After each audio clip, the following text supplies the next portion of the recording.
Good evening. Brian's got some handouts. There's a few people that ask online or they asked me earlier today if the notes are going to be online. I did put them up just like 5 minutes before I came in here.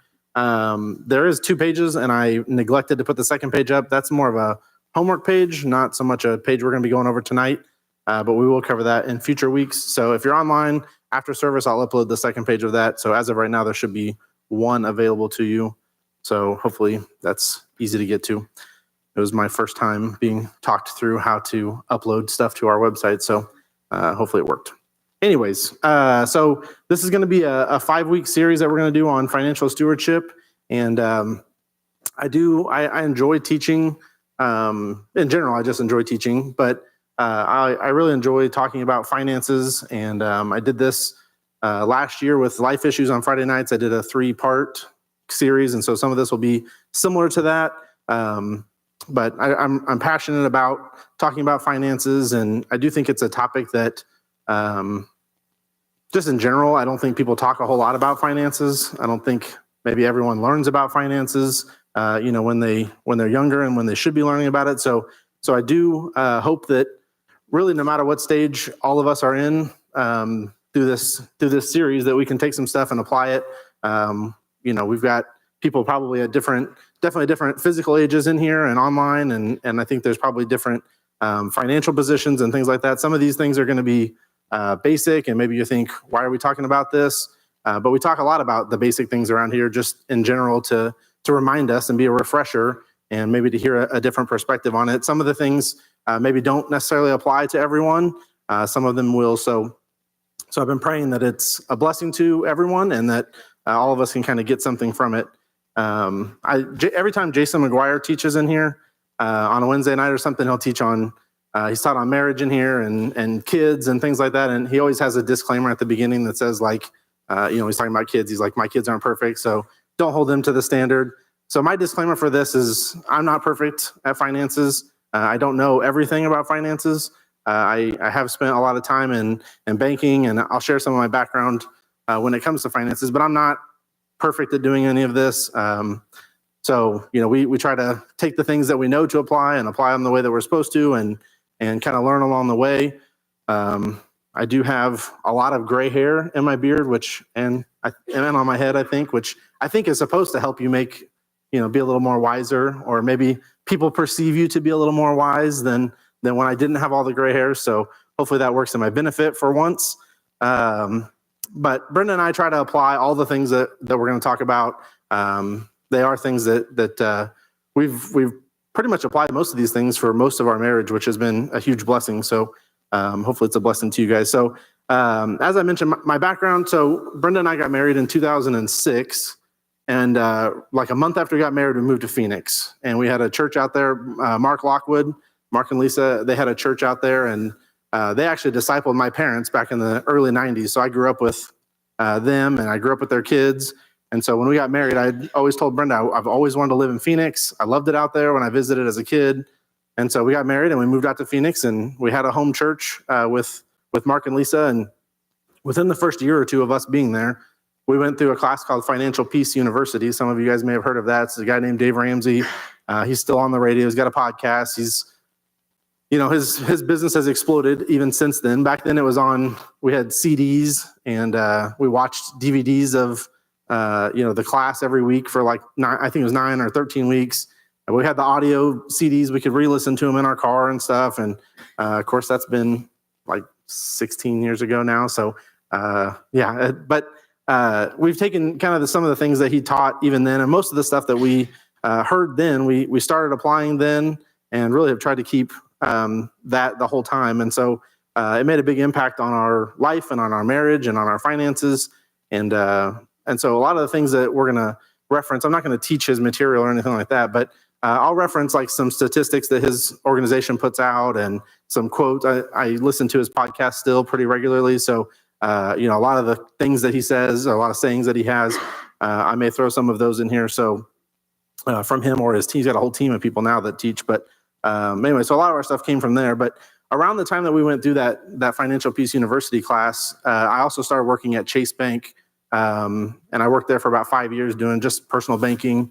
and did that for a while. And then we moved back from Phoenix to Kansas City in 2012, and I started working at Commerce Bank, and I worked there up until February of 2020. And so I had about 12 years of banking experience, and so I learned a lot about just the way people handle their finances, and what that kind of stuff looks like, and learned what to do, what not to do. Learned about different banking products and things like that. So we'll talk about some of that stuff through this series. But I've seen both ends of the spectrum as far as financial. I mean, I've seen people that are in their 70s or 80s that are barely scraping by, that are behind paycheck to paycheck. They're not. If they were living paycheck to paycheck, they would feel great because they're so far. They're in debt. They can't keep their head above water, and they can't work. They're too old, or they're disabled, or they're and they're just financially destitute. I've seen people like that. I've seen, people that are making hundreds of thousands of dollars a year and got hundreds of thousands of dollars or millions of dollars in their bank account. I've seen kind of all of that through my time in banking. And so I know even in this room, we'll have, a spectrum as well. And so, so I know that, not everything applies to everybody, but the basics apply, whether you've got a lot or not a lot. And so hopefully some of that will come through. So in 2020, when I left Commerce Bank, I started working here at the church, and I've been working in the office for just about 4 years now. So if you guys don't know, I do all the church finances, and I've always liked spreadsheets and numbers and things like that. I'm not like a guru with math or anything, but I've always just kind of liked those nerdy things about finances. And so I don't think you have to be nerdy necessarily or like those kinds of things in order to be able to do your finances, but that probably helps a little bit and helps apply some of the things that we learned. And so throughout this series, I'm hopeful that I can share good and bad experiences that Brenda and I have had. I'll hopefully share things that maybe also apply to you guys. Like I said at the beginning, I don't think finances is something that we talk openly about very often. And so I do want to kind of share some personal stories along the way that maybe can help, just because it's not something we always talk about. So Brenda and I don't agree on every single thing all the time. We're not, perfect when it comes to our finances, but I will say that I really don't remember a time that we weren't on the same page, at least with our goals when it comes to our finances. There's been purchases that I've made, purchases that she's made that, maybe the other one was like, that's a stupid purchase. Why are we buying this thing, fill in the blank. But overall, we've been on the same page. And I think if you're married here tonight, it's super important to be on the same page with your spouse. And so, we'll talk a lot about how to get on the same page, the importance of being on the same page, what happens when we're not on the same page, all of those kinds of things. It used to be that the number one cause of divorce in America was money. If you Google what's the number one cause of divorce in America, there's like 50 different things that come up. I don't know if it's money or not, but it is a big problem just in general, people not being on the same page with their finances. And we'll look at kind of the reasons for that and how that goes beyond just, I don't think we should buy this. It's not really just that. That's the symptom. That's not really the problem. And it goes deeper than that. And so we'll look at that throughout this study, and just the importance of being on the same page with your spouse. I just really can't overstate how important that is. And so the series is called Financial Stewardship, as you can see on the screen. I want to start off by just defining what that is. You'll have blanks along the way on your page. So the Christian Stewardship Network, I thought that'd be a good place to go for a stewardship definition. They say biblical financial stewardship refers to responsible and faithful management of the financial resources that God has entrusted us with. It recognizes that everything we have ultimately belongs to God, and that we are called to use our financial blessings wisely for His purposes and His glory, and glory. So that's really what we're gonna use kind of as our baseline as far as what is having good financial stewardship. It's recognizing that the money is not ours, right? God has trusted us with it, and we should be responsible and we should be faithful as we manage those resources. And ultimately, those should be for His honor and His glory. And so I think in this church, we probably understand that better than than a lot of people, but I do think it's important to talk about what that is so we're all on the same page. So I found this article from Forbes. The title of the article is The Bible, the Ultimate Financial Guide. And they say that the topic of money and finances is mentioned quite a lot in the Bible. Does anybody have a guess on how many times, not just the word money, but the topic of money and finances shows up in the Bible? 4,682. Belinda, what do you got? 1,500? Anybody else? 30? 1,000? Is that what you said? 2,000? What'd you say? Jamie with $1. $1, Bob, $1. So the answer is more than 800 times. So I guess the $1 you win with that one. I think everyone else is over 800. Oh, you said 30. That's right. That's right. Steve had you with 30. Should have gone 31, Jamie. They said it's actually, if you include all the references to like possessions and things like that, it actually goes up over 2,000. So if you guys are guessing closer to 2,000, that's your consolation prize. But it is the second most referenced topic in the entire Bible. So more than salvation, more than eternal security, more than discipleship. It's more than all of those things, mentioned more than all of those things. I'm not saying that your money is more important than those things, so let me be clear, but it is mentioned more than that. Does anybody have a guess on what the most talked about topic in the Bible is? Love. Yes, good job. So love is the most referenced topic in the Bible. And so what we can gather from that, the reason I mention that is when God talks about something a lot, we should take notice of that. It's important. I never can really overstate the fact that none of us know anything about God that isn't contained in this book. I mean, of all the things, and I put this verse on the screen, John 21:25, it's the very last verse of the book of John. It says, "And there are also many other things which Jesus did, the which, if they could be written every one, I suppose that even the world itself could not contain the books that should be written." Amen. And so if you think about all the things that could be said about God, God is omnipresent. He is omniscient. He is omnipotent, right? He's everywhere, all powerful, all knowing. And of all the things that he could have left for us or given us so we can know about him, about how to live our life, about eternal security, about salvation, about the end times, about the Old Testament, about the New Testament, it's all in this one relatively small book. There's bigger, fiction books out there than this. And so the more that you think about, the God of the universe decided that everything we needed to know about him would be in this one book.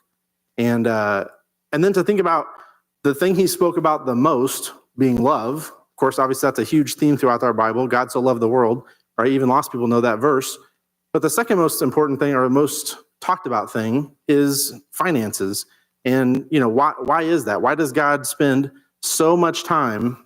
I mean, wouldn't it have been better for us, at least from my perspective, wouldn't it be better if he gave us more information about what it's going to be like in heaven? Or you guys are going through Revelation if you're in here on Wednesday nights right now.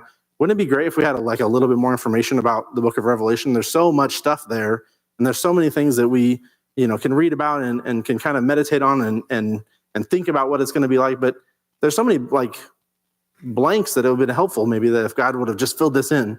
But, God knows more than I do, and God chose to put these words in the Bible.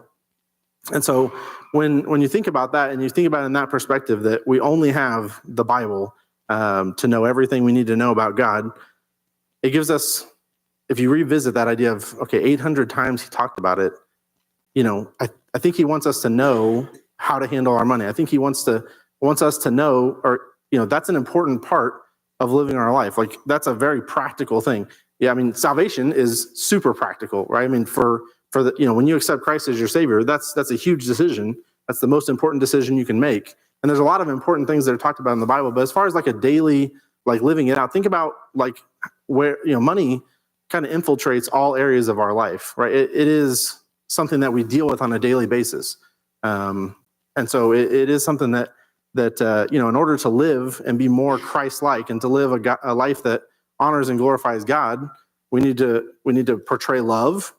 and we need to be able to handle our finances amongst all the other things, right? And it's important to be a discipler. It's important to read our Bible. It's important to have a good prayer life and all those things. I don't want to minimize those things at all, but I just found it interesting how often, how frequently that it shows up, because it plays such a huge role, really in all aspects of our life. And so we're not going to look at all 800 of these references to money and possessions. I don't think we could get through all of those even in the 5 weeks that we have allotted. So we're not going to look at all those, but I want to pull out some just principles, and we'll look at the Bible every week. This is a church, and we're a Bible believing church, so we're obviously going to use the Bible. But I do want to be pretty practical with this. And so, as I mentioned already, like we don't, as a society, we don't talk about money a lot. Some people grow up in a household where money isn't talked about like at all. Some people grow up in a household where it is talked about, but it's negative. Like, we never have any, and it's really stressful, and dad's got to work extra, or mom's got to get a job, and this and this, and sometimes when we get into middle school and high school, it's a lot more prevalent now where they actually are teaching some level of financial literacy class or some kind of personal finance class. But did anybody in here raise your hand if you took a financial class like in high school, like a personal finance class? Okay, so that's like maybe a quarter-ish of us ago, or a quarter of us took it. I did not take any personal finance classes. I had an accounting class, but that was more like, how to balance the books and more business accounting, not so much personal finance. But it is being taught a lot more prevalently now, which is a good thing. I mean, but most of us, so if a quarter of us took a class in high school, 3/4 of us didn't take a class in high school, right? And we just kind of learned as we went. And some of you that took it in high school probably didn't pay close attention or really studiously apply all the things that you did learn. And so you still had to learn it the hard way, because that's how most of us go through high school. That's how I went through high school anyways. And so, we go through life, and we just kind of have to figure things out along the way, and we have to figure out what works for us. And a lot of times we go into it without a plan, and we just kind of stumble into stuff. And that's one of the things that I think is important when we're talking about finances, to think about and talk about just how important it is to have conversations. If you have kids, age appropriate, conversation. You don't need to tell your 3-year-old all about your budget, but having appropriate conversations with your kids about money. Like kids need to know there's not an infinite amount, right? Kids don't really get that concept until they get a little older, but they need to know, like, we don't just have endless money. Money doesn't grow on trees. How many people's parents said that to them when they were kids? It's true. Money doesn't grow on trees. I mean, we don't have an infinite amount of it. We really need to manage what we have, manage the money that we do have well. And so even just within your own relationship with your spouse, if you're married, finances is kind of a hard topic to talk about sometimes. It can be shameful if you've had issues with money in the past, or maybe you brought a lot of debt into the marriage, or maybe the other person brought a lot of debt and you don't want to bring it up, and it's kind of awkward, and she has her account, I have my account, or maybe it's just I don't know anything about finances. I don't really even, I want to talk about finances because I know it's important, but I don't have anything to contribute, and I don't want to look foolish in front of my husband or my wife. Maybe it's that I don't really want to invest the time that it's going to take to get this under control. We're years into our marriage now, and we've just kind of been winging it this whole time, and I don't really know how I'm supposed to put a stop in here and let's actually figure out what the plan is. Maybe that's why we don't bring it up. Maybe one spouse has these really strong opinions one way, and the other spouse has strong opinions the other way, and I don't want to get in a fight about this. And there's a lot of reasons why married couples don't talk about their money. And so I want to, hopefully through this class, it will give you something to discuss after the class is over with your spouse. But I do want to give some practical things. One of the second page of that handout is a budget, which we'll talk more about later. But that should be something that you work on together. And so Dave Ramsey always talks about, there's usually in most relationships, there's a nerd and there's a free spirit, is how he describes them. The nerd person is the person that's super interested in spreadsheets and numbers, and they like looking over statements and figuring stuff out, and they get comfort from these numbers, and they like manipulating the things, and so that person if you're married, you probably have that person in your marriage. And then the free spirit person, generally speaking, is a little more, I don't really want to deal with all that. I don't want to look at it. You tell me how much I can spend and I'll spend that. And they're more interested in let's have fun. And the nerdy person is not as much fun. And Brenda and I's relationship on certain topics, one of us is nerdy and the other one's the free spirit, and other topics it's flip-flop. So we're kind of like a hybrid, I guess, in between there. Maybe you are too. But in general, like I have the more nerdy personality when it comes to the finances than Brenda. That being said, some years of our marriage, she was doing more of the budgeting than I was. So we kind of have taken turns on that. But just discussing and having an open dialogue about finances. Communication is key, obviously, in a lot of aspects of your marriage, all aspects of your marriage. But when it comes to finances, it can be really difficult for people sometimes to open up and talk about finances for a variety of different reasons. And so hopefully this class will give you at least a starting place of where you can begin with from that. So I need a water bottle. Babe, can you hear me a water bottle?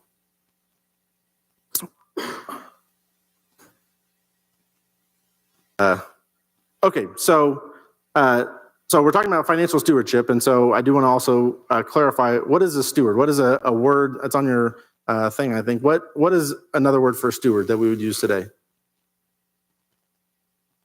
Manager, yes. Steward is a manager. Okay, so somebody who manages something for somebody else. Thank you.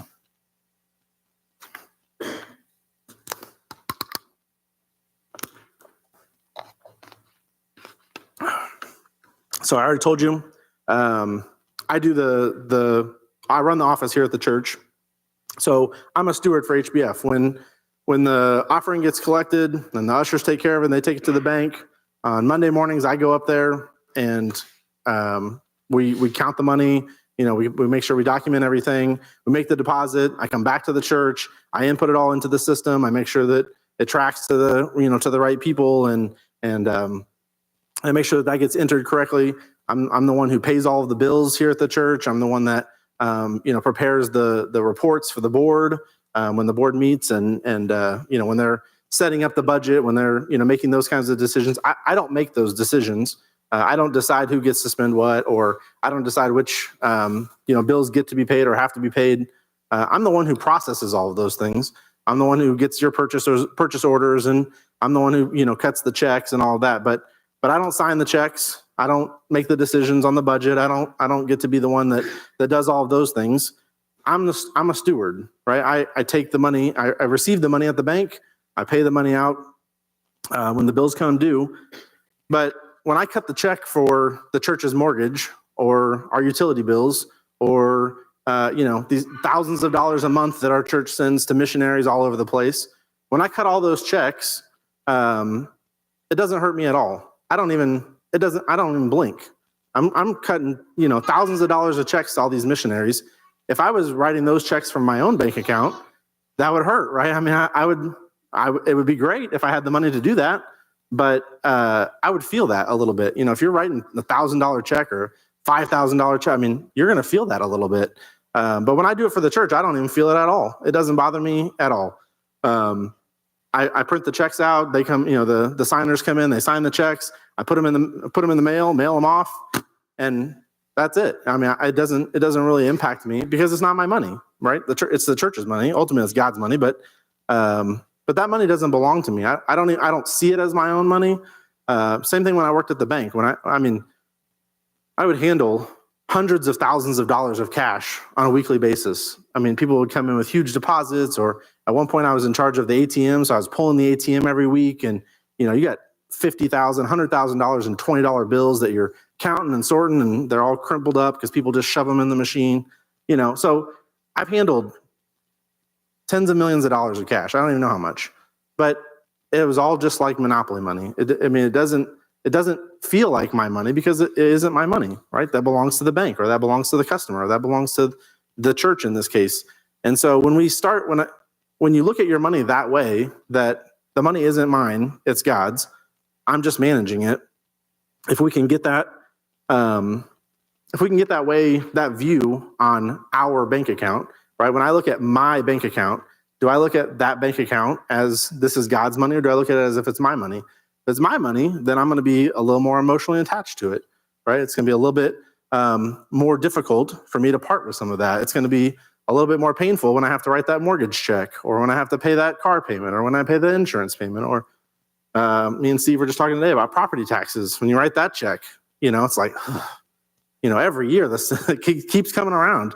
When you write those checks, it's a little bit grievous. And we were talking about how it seems like it just keeps going up, right? Everything keeps going up. When you write those checks, or you swipe that card, or you pay it online, or however you're doing your payments, when you do those things, you feel it a little bit, because it's like, well, now I can't spend that money on that motorcycle I wanted, or that lawnmower, or that we're building a house, so it's all house stuff for us, a shed, or, I can't spend that money everywhere, right? I can only spend it once. But if we look at the money as this bank account is money that God has blessed us with, and he expects us to do like wise things with it. Like he expects us to do the things that we're supposed to do with that. What are the things we're supposed to do with that? Well, there's a lot of things that we could do with it, but if we're going to be a faithful steward, we're not going to grow that emotional attachment. We're not going to view it as ours and get really possessive of it. That verse in Luke 16:10, I think it was 2 years ago, or maybe 3 years ago now. Time seems like it flies, but our vision conference, this was the theme verse a couple years ago. He that is faithful in that which is least is faithful also in much, and he that is unjust in the least is unjust also in much. And that verse does not mean that if you give God all of your money to the church, or to a missionary, or to some other nonprofit organization, it does not mean that God's just going to reimburse you for all of that, right? This is not a prosperity gospel. I'm not saying that if you faithfully give to God, that God's just going to cut you a check for the difference, or reimburse you for what you've spent. But if you were God, if you were looking down at all of your varying degrees of servants, faithful, unfaithful, everywhere in between, it makes sense that you would trust somebody who's been faithful with what they have to be faithful with more. If you were God and you were looking to bless somebody with something, you would probably choose the faithful servant over the person that you just perceive as, they have no idea what's going on. They have no clue where all the money's going. I don't know how much I make. I don't know how much I spend. As long as there's money in my bank account and I can run by the gas station or the drive-through on the way home or whatever, then I'm good. God's going to bless those people who are more faithful. And so I should have probably mentioned this earlier on. This is obviously, we're a church, and obviously when you talk about money in church, most of the time it's you need to give, right? Tithing is so important. And if you're not giving, you're not obedient, and all of those things. And that is totally true. And I do 100% agree with that. This series, though, is not it's not my intention to beat anybody up over tithing. I will talk about tithing just because it is a function of my life, and I'm going to be sharing a lot of like just personal finance stuff with you guys from my own life. So it's going to come up. But if you're tithing, or if you're not tithing, or whatever, please don't perceive anything I'm saying that you really need to start giving. That is not the point of what I'm talking about at all. So I don't want it to come across that way. Open up your Bibles to Matthew chapter 25.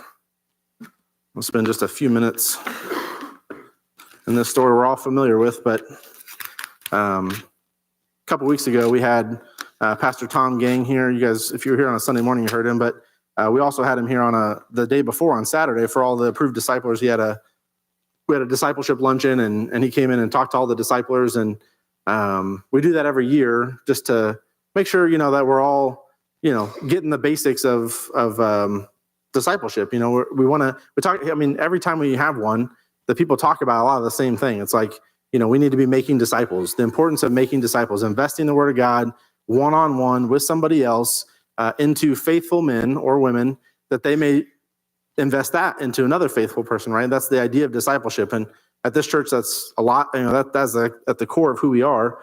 So anyway, so Tom comes in and he's talking about, the importance of discipleship and how disciples multiply, and he had this cool chart on, if you just shared the gospel with this person and you invested for a year into this person, and how it multiplies and how it's different than addition. And so he went over all this stuff, and I'm like, I've heard all of this stuff, but every time you hear it, it's like, it's a really good reminder. I need to be out sharing the gospel with people, right? So that I have somebody to disciple. We and Brenda are blessed with discipling Cody and Taylor right now, but we're almost done, right? I'm looking for another disciple. Yeah, fingers crossed. Eventually we're going to finish. I want another disciple. Like I want somebody else to invest in. And so I'm like, well, who's that going to be? And I don't think there's anybody like waiting for a discipler right now.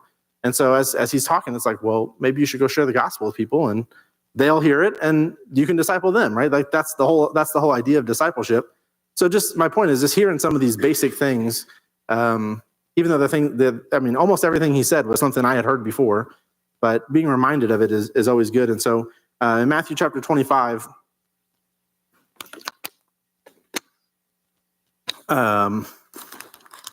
starting in verse,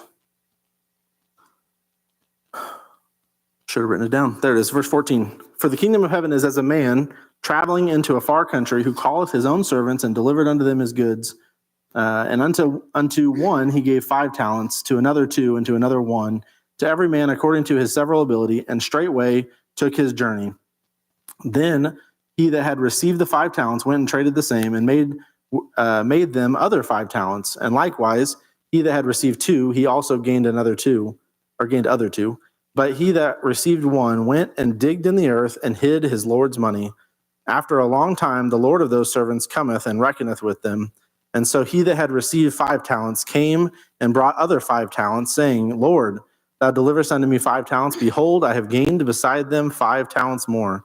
His Lord said unto him, Well done, thou good and faithful servant. Thou hast been faithful over a few things. I will make thee ruler over many things.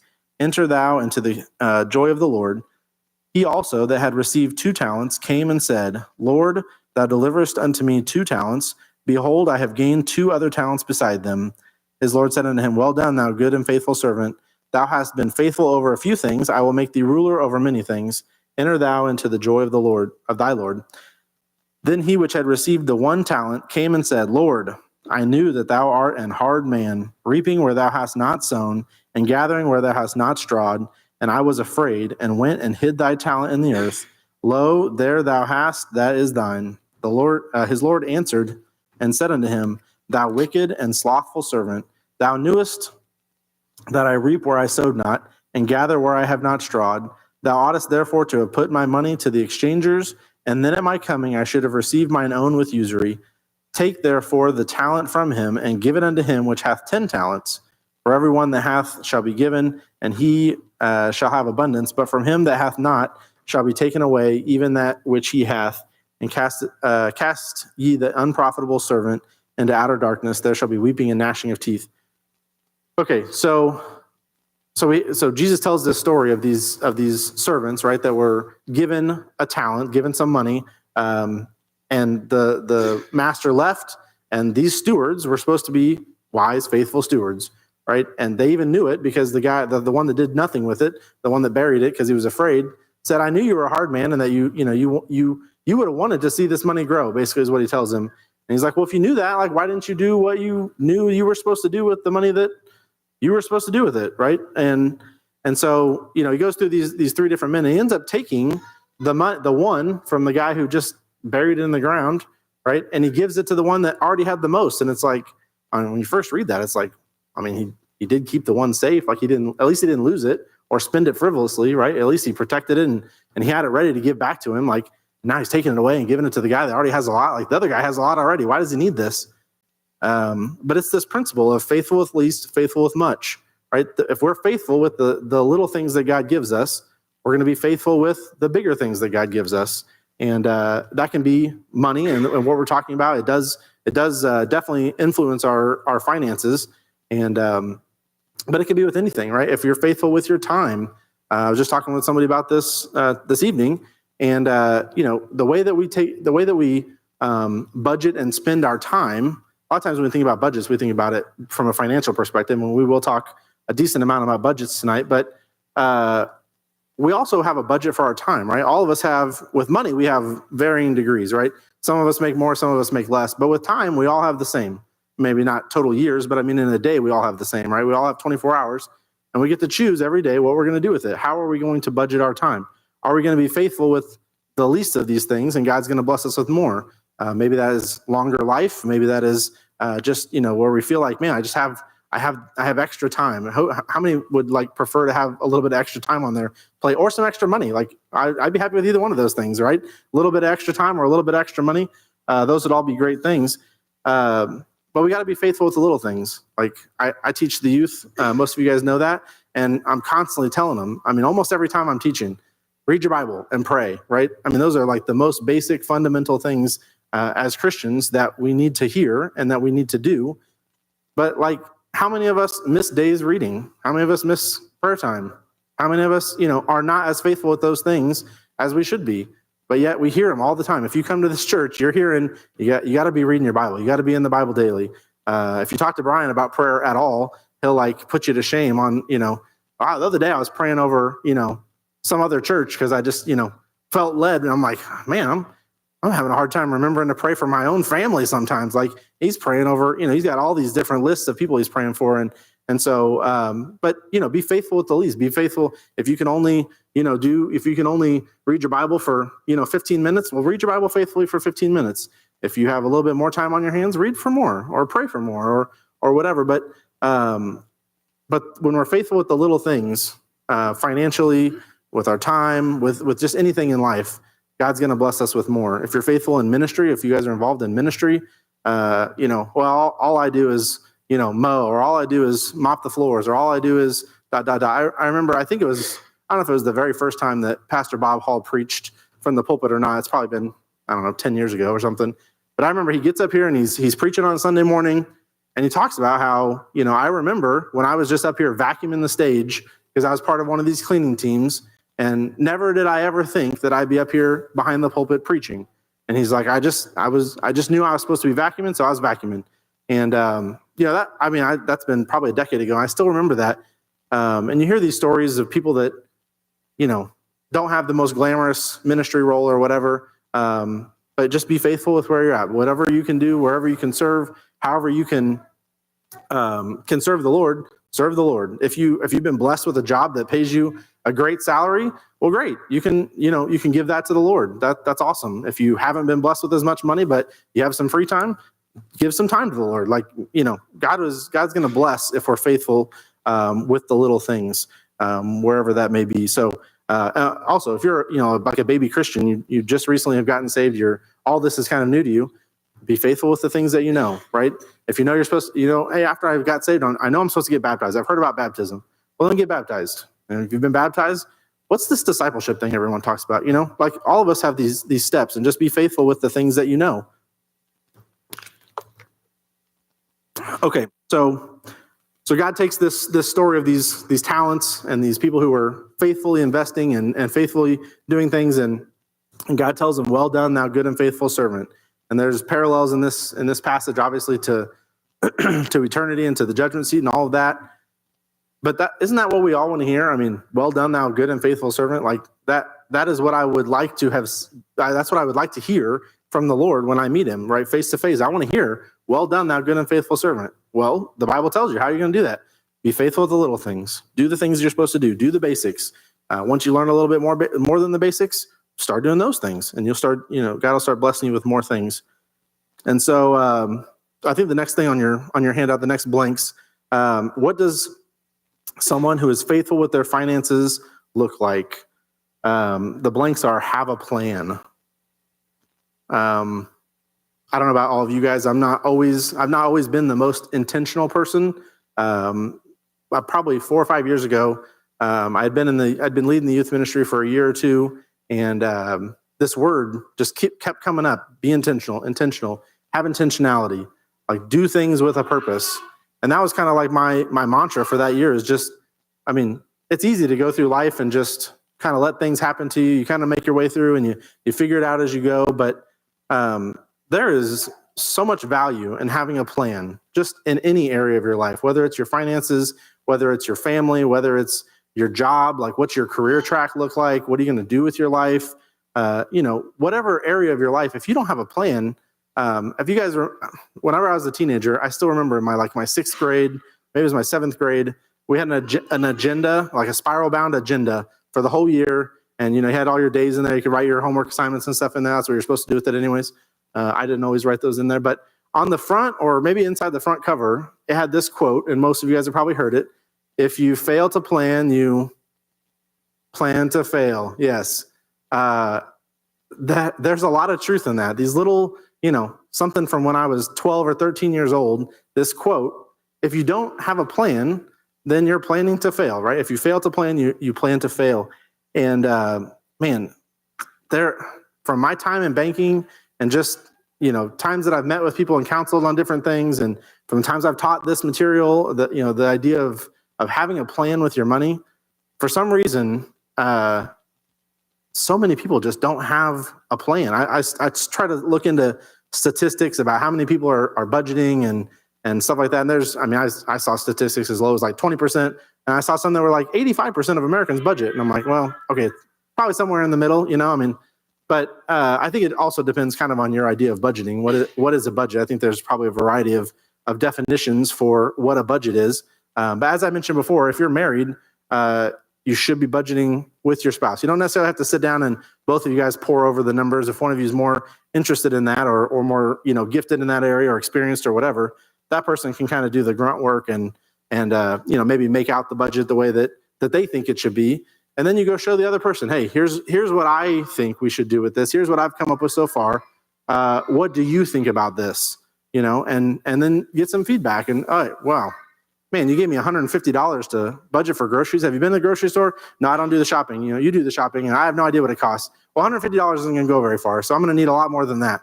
Well, where's it going to come from? I got to take it from somewhere else now. And then you have those conversations, and you kind of figure it out. But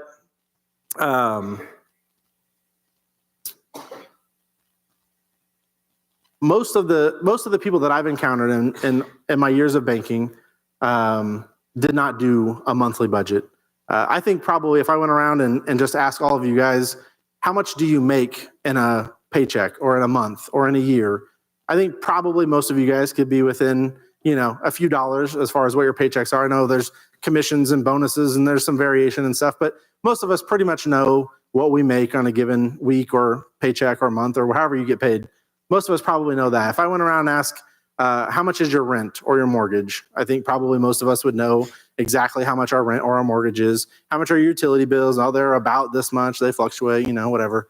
How much is your cell phone? How much is your whatever? Like some of those basic bills, I think probably most of us could answer those questions. Even if we're not like super detailed with our finances, maybe we don't do a budget.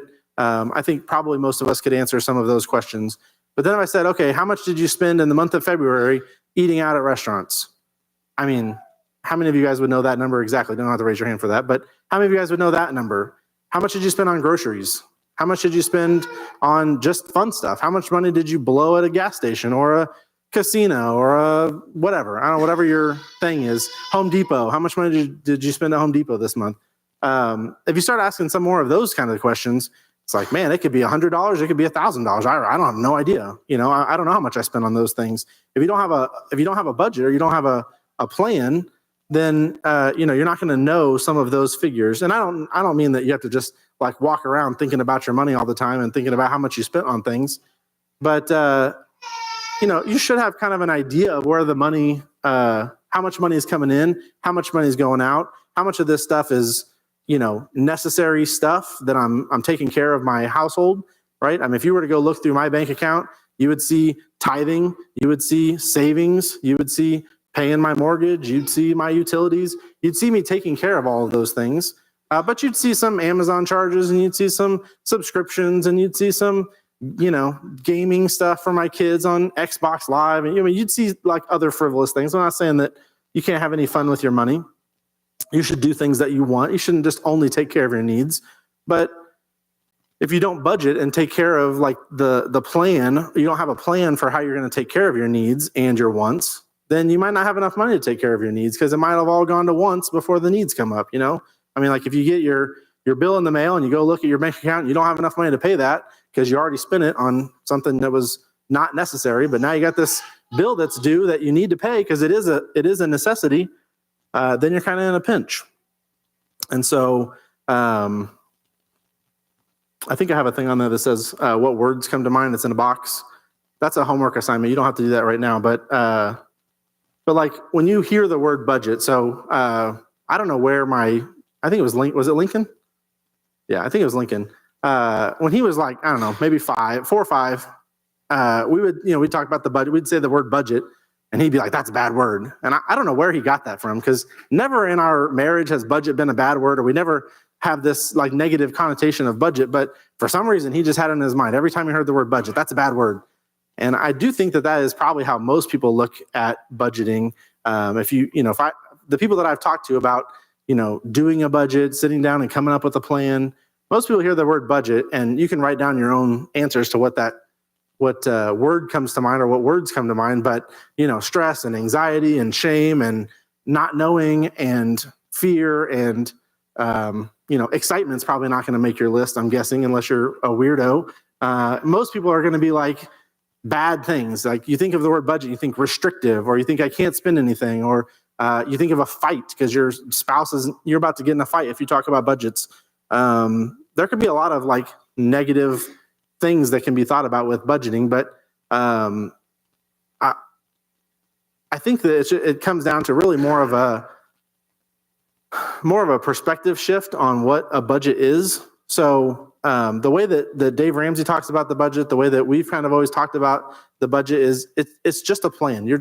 You're being intentional. You sit down at the end of the month before. That's another one of those like that you should do every month. Sometimes ours is like the 5th of the month before we actually sit down and do it. But we do the budget. We sit down and we say, okay, this month we made $5,000 or whatever the amount is. Okay, we got our mortgage. Write that in. We got our electric bill, write that down. We got our insurance, we got our cell phone, we got our car payment, we got our credit cards, we got our this, we got our that. You start writing it down, and you just make a list of the things. And usually, I think probably most of us, maybe all of us, if we just took care of the necessities, if we just wrote down the needs that we have, our cars and our house and our utilities and our food, if we just wrote down the basics, I think probably most all of us would have money left over at the end of that, right? I mean, most of us can cover our necessities, but the problem is we look at, eating out, that's a necessity because food's a necessity. But, eating out's not a necessity, right? You don't have to be eating out all the time. You can eat at home. That's a little cheaper. Maybe you don't need the car payment. That's $500. Maybe you save up for a few months and you buy an old junky car, right? We're in the midst of building a house. A lot of you guys know that. In the month of December, I found out that my car that I had for the last few years, that the engine, has a failure or something in it that, that particular model and make and year of car may have an engine failure. It could happen now, it could happen 5 years from now, we don't know, but at some point the engine's going to fail. This was in December. In January, the engine failed. I was like, we are in the middle of building the house. Excuse me. We're in the middle of building the house.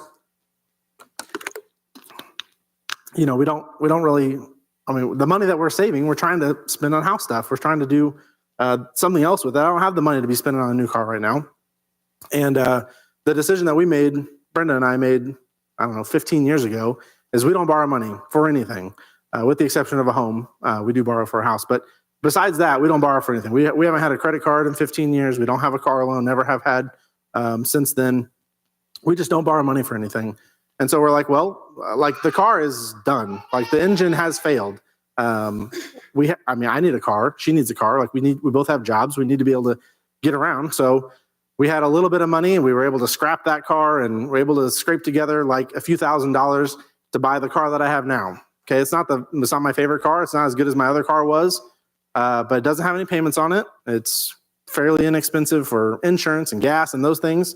And it'll get me through for a year or 2 years or whatever, and I'll upgrade eventually, and that's what we'll do next. But my point is, like, when we're looking at our budget, like we look at transportation, that's a need. You got to get to work, right? You got to get your kids to school, or you got to get your kids to their activities, or you got to get to church. All of us got to get somewhere, doctor's appointments, I don't know, wherever you go.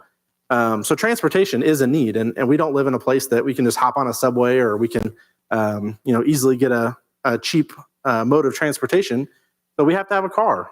And so, but it doesn't have to be a $500 car payment car or a $1,000 car payment. I heard a stat that recently that like the average car payment in America is like over $800 a month, which is like ridiculous. That's just so expensive for cars. But people look at it, well, I need a car. I got to get a car. I was forced into getting this car. My engine in my car blew. I had to get a new car. And so I went to the dealership and I bought a new car, brand new car, and now I'm stuck with this big old payment. And then they lament about it for the next 5 years while they pay it off, or 7 years, or however long their payment is. And, that when we talk about the necessities and we need the transportation, it doesn't have to be flashy. Same thing with all of our expenses, right? I mean, rent and mortgage, you don't have to have the nicest house. And I don't have any problem with you having a nice house. Jason's building me a nice house right now. So, I don't have any problems with people having nice things, but sometimes we look at our budget and we look at our needs and we think, that's a need. Well, really it's a want. And we kind of just categorize it as a need because it falls into one of these buckets. But if you were to sit down and you were to write out your budget and you were to fill in all the actual needs that you have, most all of us could come up with extra money left over.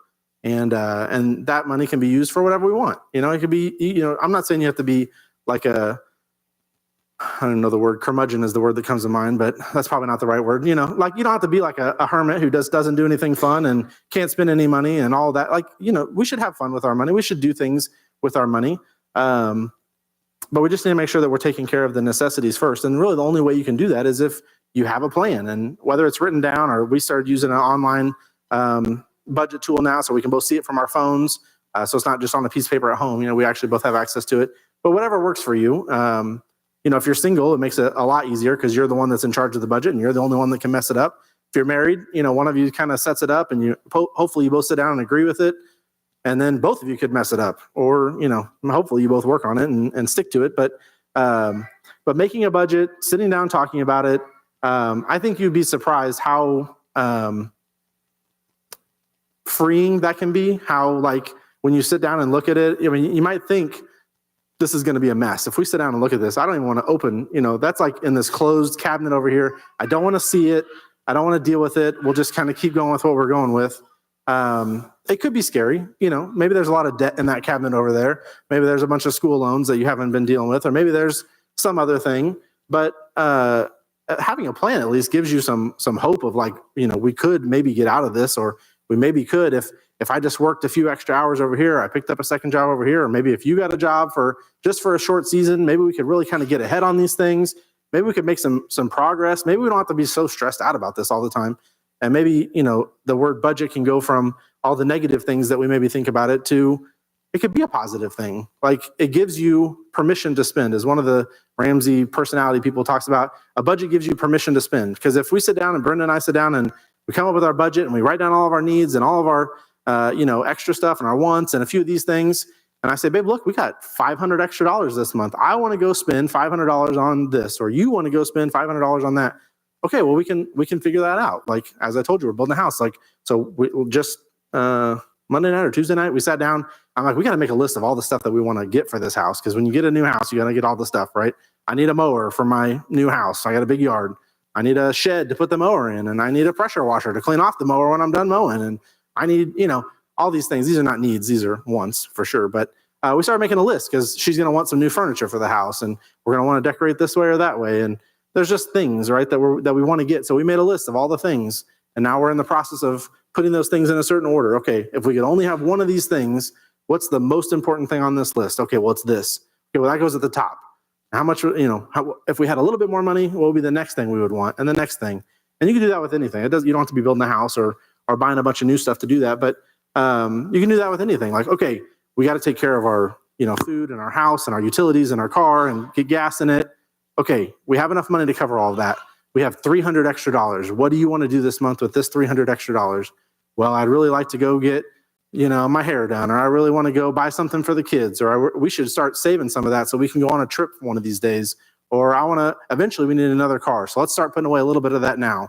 Or maybe we want our kids to go to college. Maybe we should put a little bit of money in there now. Let that start growing for them. You get to decide. The budget gives you permission to do all of those things, but you have to sit down and think about it. Like, what do I actually want? And so that's a really important aspect of budgeting. And so when you sit down for the first time, maybe to do a budget, or maybe it's been a while since you've done a budget, you need to decide what's important. And this verse in Luke 12, for where your treasure is, there will your heart be also. And so the things that you spend your money on say a lot about what is important to you. And so, as I mentioned before, one of the big reasons for divorce in America is fighting over money. And it's not really so much that the money is the problem. The money is the symptom of the problem, which is their values don't align, right?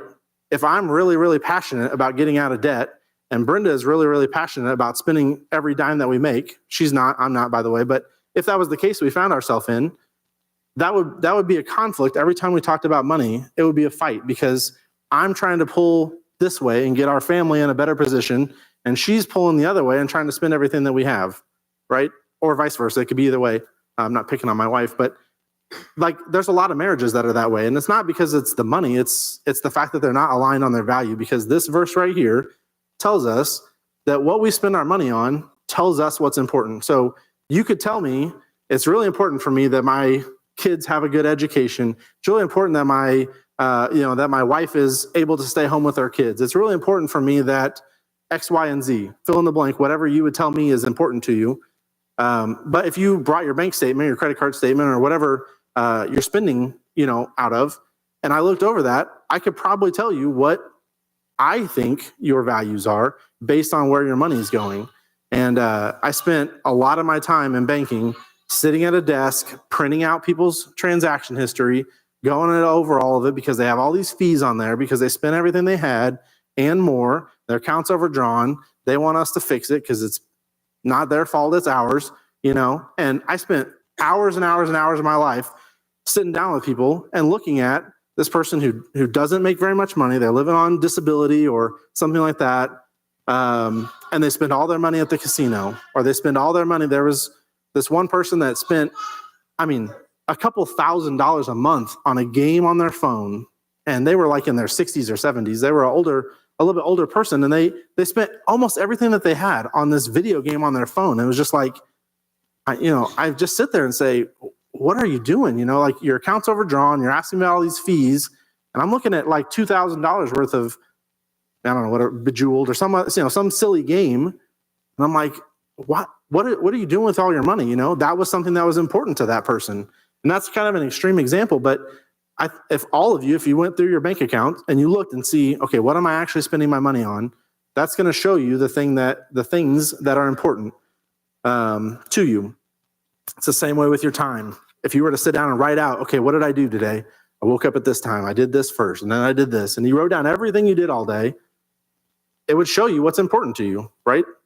It would show you what you value based on the way that you spent your time. And so if you were to go through my bank statement and look at all the things that I spent money on, as I mentioned, you'd see tithing, you'd see savings, you'd see mortgage, you'd see the responsible things, because it's important to me that I provide for my family, right? And we take care of our house, and we do those things, get the basics in place. But then, like I said, you'd also see Amazon, and you'd see Chipotle, or you'd see Culver's, or you'd see, I don't know what you'd see exactly. You'd see all these kinds of transactions, right? And so some of that is necessity stuff. Some of it's wants. Some of it's maybe frivolous spending. Some of it's not, right? But you would see the majority. We take care of the things that are needs and the things that we value before we do everything else. So the budget that I gave you, at the top, it's got your income. You can list out your income. That's a budget form that I made in Excel like a decade ago, probably. We've been using for a long time. Like I said, a few months ago, we switched to an online thing, but we used that form for years and years and years. But you put your income at the top, and I listed it in order of like importance. I got tithing on there. I've got bills. I've got a column for savings. Those are just some things that we saved for. But you can save obviously for whatever you want to save for.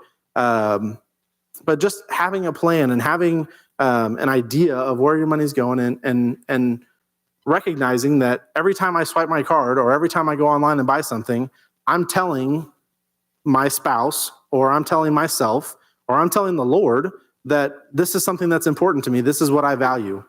And if that's in place of paying your house payment or, tithing to your church or saving for your kids, then like maybe that's out of order. Maybe that's out of whack. Maybe we need to readjust. And if it's just because you never really looked at it before, then okay, we can look at it and you can fix it and you can come up with a plan. But those kinds of things are really important. And I found this survey on creditcards.com. In 2022, they did a survey that said 23% of married couples keep their finances totally separate. An additional 34% of couples have a mix of joint and separate accounts. Maybe their paychecks go into their account, they transfer it to a joint, and they pay their bills out, something like that. So that's like 57% of couples. I'm surprised it's not a little higher, actually, but over half of married couples in America don't have shared finances, or at least don't have completely shared finances. In my opinion, that's a problem, right? Where our treasure is, there will our heart be also. The things that I spend my money on show what is valuable to me. Same thing for my wife, same thing for all of you. And if we're not sharing that with our spouse, or they're blinded to what's important to us because they can't see what we're spending our money on. Because I hear that a lot with people. It's like, well, I don't want her or him telling me what I can spend my money on. And it's like, that is the wrong perspective. It's not your money. It's God's money. If you're a Christian and you recognize that the only reason you have the money is because God blessed you with the job and the ability to get up and go do it every day, and has blessed you with the ability to earn an income, we can't look at it that way. That's the backwards way of looking at it. And so somebody who's a good steward doesn't look at their money that way. They recognize all I'm here to do is manage it. I'm like Luke at the church. All he does is process it. I see the money come in. I see the money go out. I don't make any decisions about it. I'm the steward. I'm the one who processes everything, but it's not my money. And so that's just a good perspective to look at. So I'm out of order on my slides here. So what do you value? I already talked about that. There's a list of just some things, some needs. There's some wants on the other side. We talked about that already, so I'm not going to spend a lot more time on that. Okay. Average household income in Cass County. This is for a household, not per person. So it's going to vary. This is average, though. For 1 year, average income in Cass County is $76,924. Some of us are like, man, that would be nice. And some of us are like, ooh, that would be tight, So it's different depending on where you're at, but that's the average. So I want you to think about, in 1 year, that family has $76,000. The average family in Cass County has $77,000 almost passed through their house. So after 10 years, they're going to have $769,000. This is assuming they didn't get a raise or no other variables changed. But in 10 years' time, they're going to have almost a little over $750,000 is going to come in and out of their house.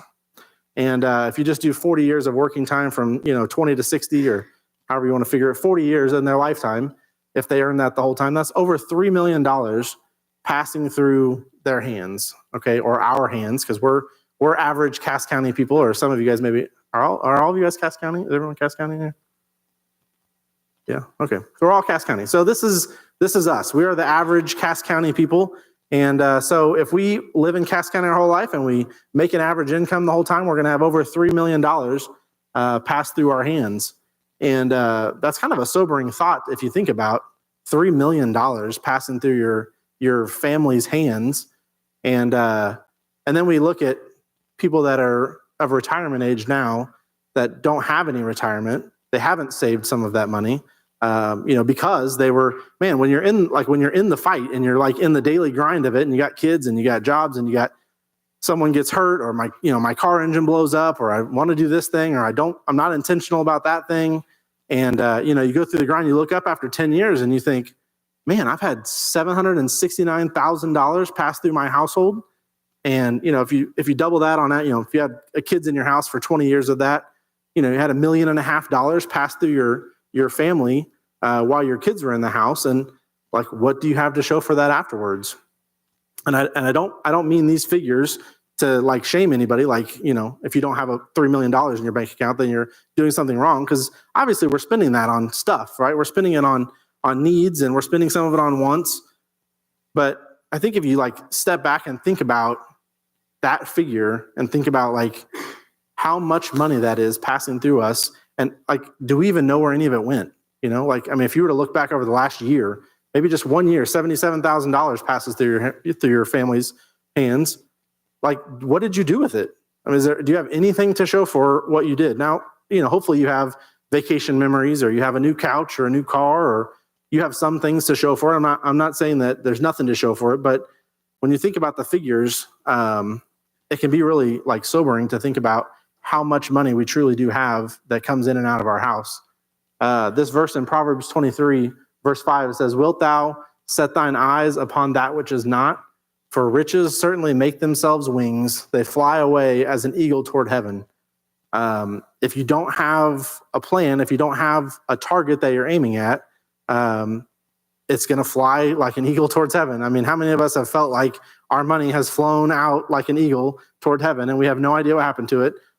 It just seems like it just goes, right? I mean, you go back and you look and you're like, we make too much money to not have anything left over at the end of the month. You know, I'm not asking for millions of dollars here, but why do we not have anything left in our bank account? And Brenda and I have been doing this. Taxes. Brenda and I have been doing this, like I said, for like 15 years. And, you know, there's months fairly recently where we're like, I feel like we should have money left over. Like, what happened to the extra money? We did the budget. We thought we had it all down, and oh yeah, we forgot about this thing or that thing, or oh, we were behind from last month's or whatever. You know, like things come up. But it really speaks. That verse really speaks to like the average American today. We as a culture, as a society, do not really do a very good job of aiming at something when it comes to our finances. And oftentimes those finances have a way of kind of just floating off, and we're left like looking around like where they went. And so so I want to kind of wrap up with a little bit about what's on your handout. Is there one more blank on your handout in that box at the bottom? What's the last box? Okay, is that in the box? Okay, I thought there was another one. Wants versus needs. Sorry. I skipped over that because I was ahead in my notes and I was behind on my slides. So wants versus needs. What's that? Wants versus needs. What'd you say? What do you value? Yes, what do you value? Okay, so homework. I have a little bit of homework. So we're gonna do 5 weeks on this. The last week is April the 3rd. Which conveniently falls right after the first of the month. So my goal for all of us, myself included, is that we have a budget done before April 1st. So we've got like 4 weeks to get a budget done. There's a sample budget in there. You can use that. You can make up your own. You can write it down on paper. You can put it in a computer. Obviously, I'm not going to be like grading these or checking these. If you're in D2, Jason might grade them. I don't know what his plan is, but I'm not going to be looking at them. I don't care if I do care if you do it, but it's not going to hurt my feelings if you don't do it. But my goal is to get us to where we're all doing a budget, at least to try it. And I will tell you that they say on average it takes about 3 months to get a budget, or 3 months of like doing a budget to actually figure it out. Because the first month, you're going to way over budget on certain things. You're going to way under budget on other things because you don't really know what you've been spending money on. And so it's going to be a little bit difficult for those first couple months to nail it down. But that is why I have the other part of your homework, which is to go back, just as an exercise, to go back in the month of February or January if you want, or last year, however you want to do it. But it'd be easiest probably to just do 1 month. So pick February. It's a short month, so there'll be a few less transactions. And just look through your bank statement or your credit card statement or a combination of both, and just see what you spent your money on. And see if you can remember.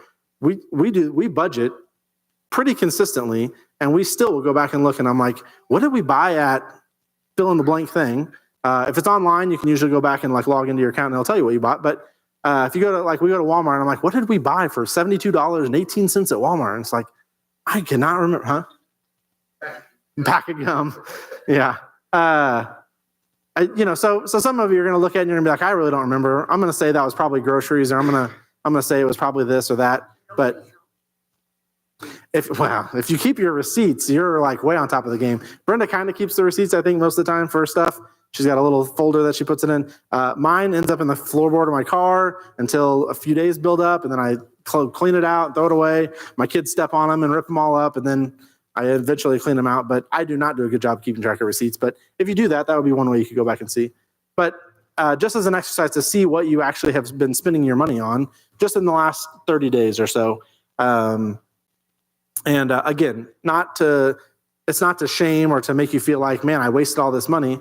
But if you can look at it on a small scale, let's say you make the average salary of $76,000 or $77,000, right? That's a little over $6,000 a month. That's before taxes and health insurance and that kind of stuff comes out of your check, 401ks or whatever you're putting your money in. But so that's not what you bring home. But just say you have, $5,000 coming home. It would be good for you to know on a small scale, on a $5,000 month scale or a $4,000 month scale, where did all that money go? And then you can kind of extrapolate it out over the year and say, it'd be really nice if we could go on a vacation. Well, how much is that going to cost? Well, it's going to cost $3,000. Okay, well, how much do we need to save per month if we want to go on that vacation next year? Well, it's about $300 a month. It'll get you $3,600, and you could save up and you could go on that trip, or you could buy that bigger expensive thing that you're wanting to buy. But I think it's just a good exercise for us to think about and look at the things that we've spent our money on, and to just have an idea of where it all goes, because otherwise it is going to end up flying away like an eagle toward heaven. We finished 12 minutes early, except we have some questions. Yes, sir. So I use EveryDollar. So it's a Dave Ramsey thing. I think we paid $70 for the year. It links to your bank account. So like when I swipe my card the next day or 2 days later, that transaction is in EveryDollar, and then I can just drag and drop it. Oh, that was groceries, that was gas. Or I can split it up and say, I went to Walmart and I bought some groceries and I bought some medication. So I can split it if I wanted to. So we use EveryDollar. There's a free version of it where you just input your own transactions. But it works pretty good. We like it. When it syncs to your bank account every once in a while, it like logs me out of my bank account. I got to re-log in and resync everything. So emergency fund is, that is a savings account. Yeah.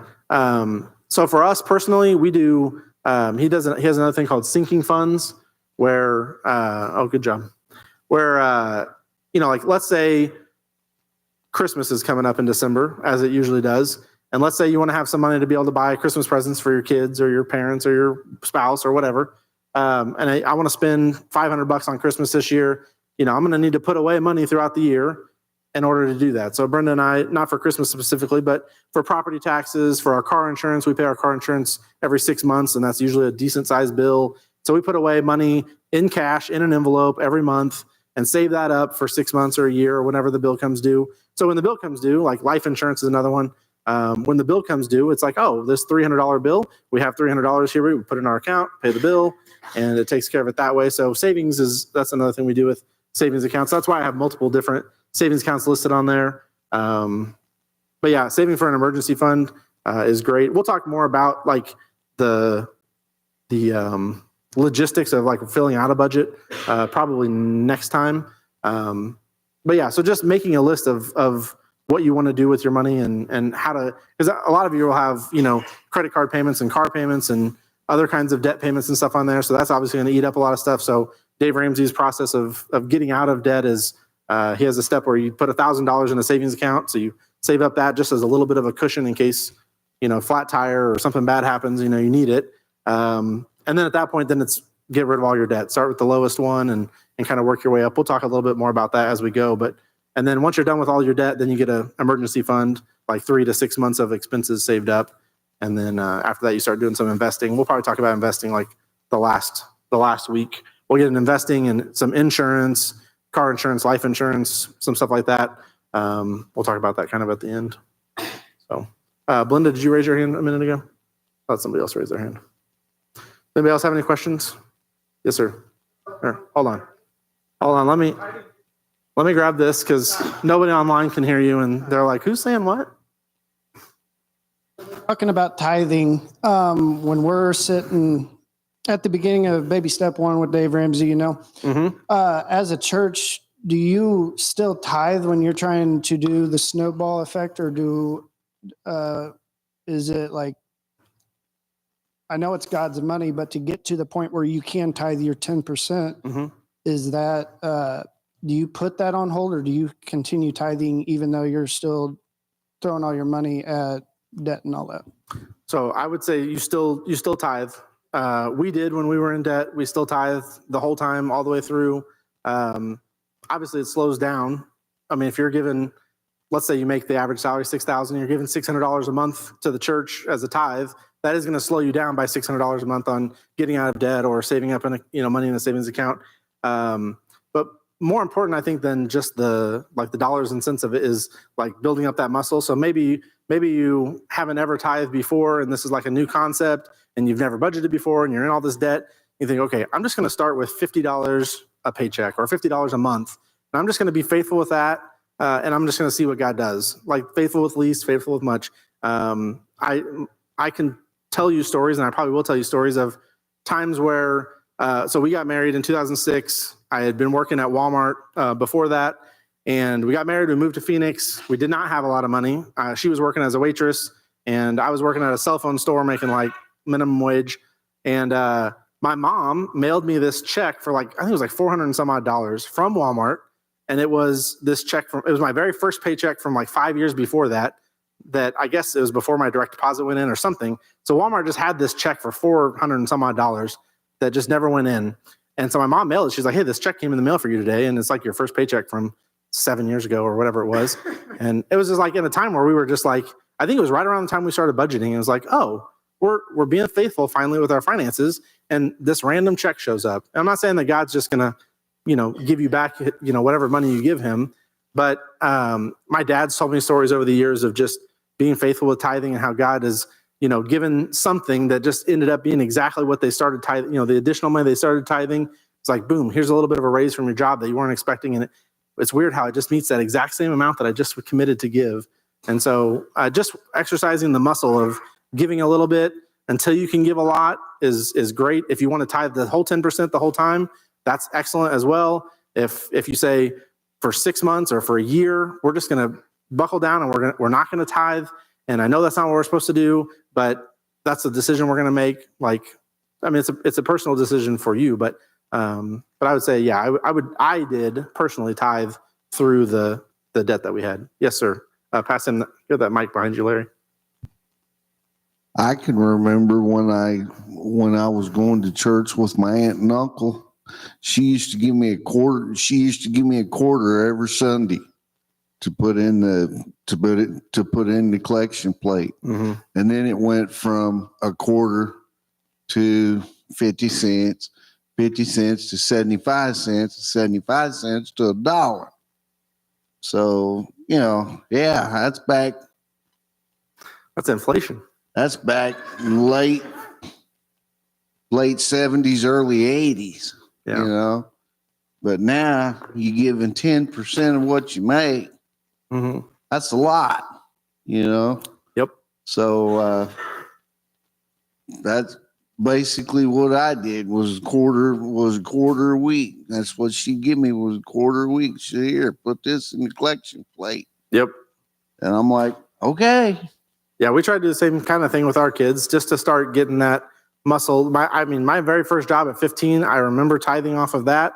I don't, God's my witness here. I don't think there's been a paycheck that we've not tithed on or I've not tithed on in my lifetime. I just, whether it's, monthly or biweekly or however we've done it, that's just been a muscle that we've always had to exercise. So with our kids, they get money for doing jobs around the house, dishes and trash and stuff like that. And the expectation is 10% of what we're giving you, we want you to give it to the church. We don't make them. We're not, we do ask them and remind them, hey, make sure you bring your wallet or your dollar bill or whatever you're bringing. But we're not legalistic about it, but we do try to exercise that muscle in them at, a young age. So they just kind of get used to, okay, I'm going to live off of 90% of my income because 10% of it, 100% of it belongs to God already anyways, but I'm just recognizing now that 10% of it, I'm going to physically make sure I give it back to him and then I'll live on the rest of it after that. So that's how we've done it with our kids, just to kind of start exercising that muscle. I don't remember my parents giving me money to give to the church or anything like that, but I do remember obviously them telling me, this is something you should do. This is something that we do with my kids. We we don't sit down and show them our whole budget, or they don't like look at our bank accounts or anything with us. But we do talk about budgeting, like not like every day or anything, but we kind of bring it up with them every once in a while. And we talk about, yes, we're here, we're given for this, or, hey, we can't. I went to breakfast with my son at school this morning. They had a donuts with grownups. And so I went there and he's like, can we go to the book fair? And I'm like, no, we're not, we're trying to save up money for the house. Like, we're not going to go and buy a bunch of these books at the book fair right now. But, in the past, we have bought books at the book fair. I don't have a problem with the book fair, but, they understand, like, okay, we have a goal that we're working towards as a family.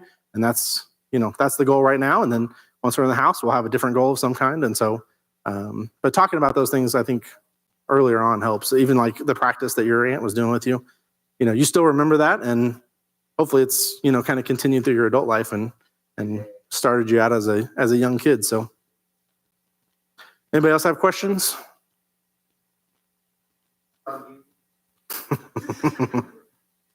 All right, we're going to be out of here on time by 2 minutes early, I think.